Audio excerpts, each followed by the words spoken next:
कुछ औरतों ने अपनी इच्छा से कूदकर जान दी थी, ऐसा पुलिस रिकॉर्ड में दर्ज है। और कुछ औरतें अपनी इच्छा से चिता में जलकर मरी थीं, ऐसा धर्म की किताबों में लिखा हुआ है। मैं कवि हूँ, करता हूँ, जल्दी क्या है। मैं एक दिन पुलिस और पुरोहितों दोनों को एक साथ औरतों की अदालत में तलब करूँगा और बीच की सारी अदालतों को मंसूख कर दूंगा।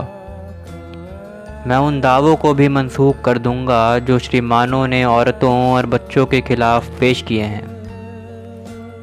मैं उन डिक्रियों को भी निरस्त कर दूंगा जिन्हें लेकर फौजें और तुलबा चलते हैं।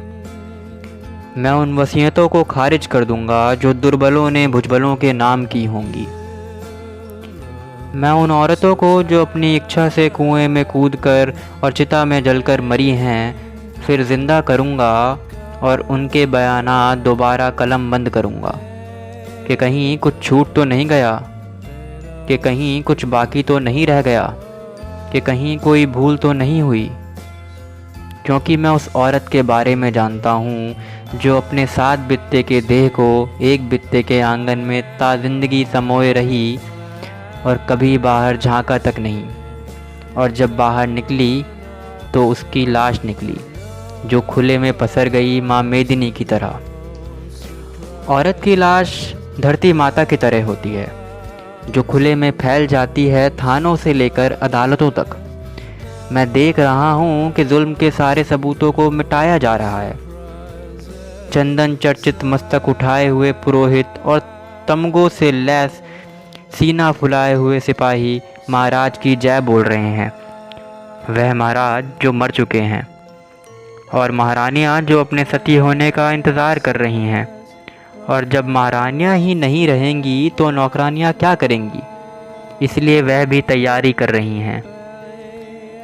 मुझे महारानियों से ज़्यादा चिंता नौकरानियों की होती है जिनके पति अभी ज़िंदा हैं और रो रहे हैं।